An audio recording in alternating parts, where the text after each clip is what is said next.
go down to New Orleans and rent some real anarchist clothes. And I came back with these trash bags of clothes. And Alexander Britt and I are in the corner, like working on the scene, and Alexander's so in it, and I'm just like watching him going through the clothes, and one girl was like, okay, well, we're gonna launder these clothes. I was like, do not touch these clothes. That smell is gonna, that anarchist smell really bad. It's a very distinct smell.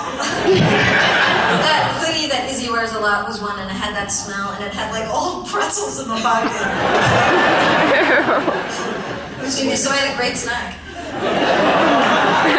But that's kind of how we spent our weekends. It almost, we turned into these, other than we didn't kidnap people and stuff like that. But on weekends we would all get together, and like the dance sequence, we would cook together and like rehearse that and play around with it. And also like Zol said, it was such an amazing script, but we still worked on it a lot. We would still get together on a weekend and be like, all right, we love this scene, but let's change it. Let's play around with it. What happens if we go like this direction with it?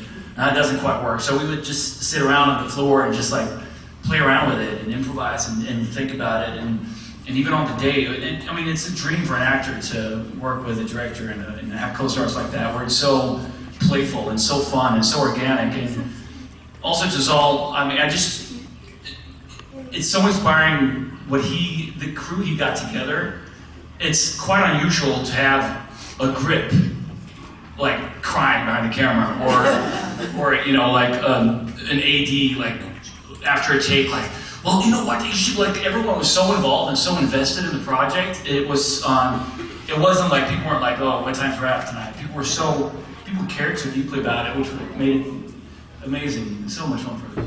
Well, that's interesting. How did you pull your crew together? Was it in some way that, were you able to use people that aren't as jaded, or was it just they were swept up in the process that you created, of the environment you created? Thanks for asking that question. Actually, I told Michael something that was important to me. I was like, if we're gonna